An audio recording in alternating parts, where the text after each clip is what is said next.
So what we're going to do is we're going to walk through these, and I'm going to switch over here to my desktop,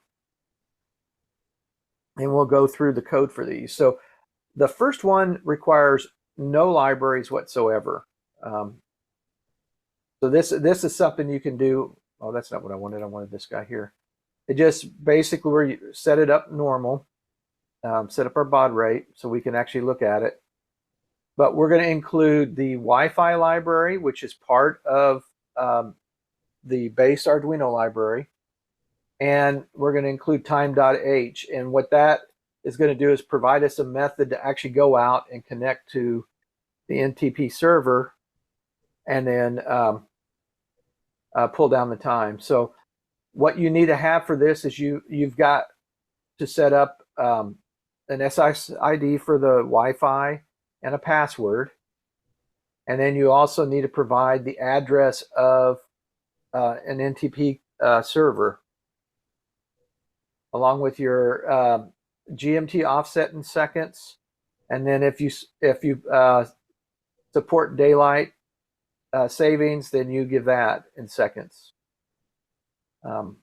So what I'm going to do in here is we'll just kind of walk through it, and then I'll update my the network stuff, and I'll show you it running. So we're going to, like normal, set up our serial port, and then we're going to put out some messages to indicate that we're connecting to the Wi-Fi, and then we're going to call Wi-Fi begin, and you're going to provide the SSID and the password. Now, you can use a library called Wi-Fi Manager if you don't want to hard code in the SSID and password. But we're not going to go into that right now. We'll probably look at it when we finish up the Whisper stuff so that you can actually connect to it and kick it off over the network. But what it does is until the status comes back as connected, it's going to basically wait a half a second and print a dot. And it's just going to keep in that until it actually connects to the Wi-Fi. Then once it's connected, then it'll come back and say it's connected. And then it's going to make this call called config time. And what that's going to do is it's going to actually go out and connect to the NTP server and pull back the time and set the internal real-time clock to that. And you only need to do that when you boot up for the first time. And then it'll call this print local time here function, which basically just goes out and gets the local time and then breaks it out into days, month, year, and seconds. And then it'll wait a second and then print it again and print it again. So this is the simplest way that you can use the network to connect to it. Now, what you could also do is you can let's go look here for a second. I think we go to the definition. That's config time. There's set time zone. This is the library behind it. And you can see here where the code is actually, it sets the operating mode and it sets the server names, and then it sets the time zone, and then calls SMTP init, which basically goes out and connects to the server.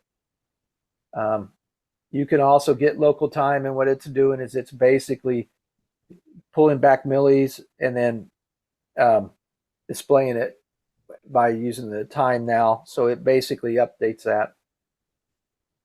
There's not a whole lot into this. It's a very thin layer. So let me go up here and I'm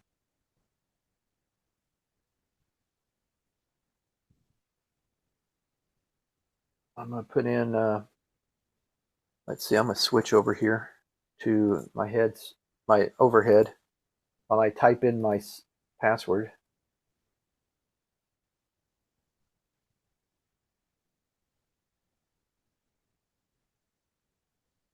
Okay, so let's go ahead and we're going to basically deploy this to the ESP32.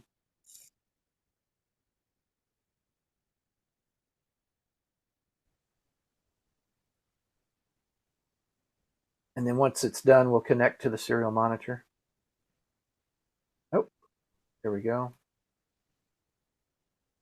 So it's basically connected and it's giving us back the time, and every second it's showing us, it's basically getting the time and displaying it. So now this is again using the internal real-time clock. The config time updates it once and that's it. And then after that, it's basically pulling it from it. So if I take and unpower it, so let me disconnect. So we've had a power reset, right? And then if I go back and I connect to it,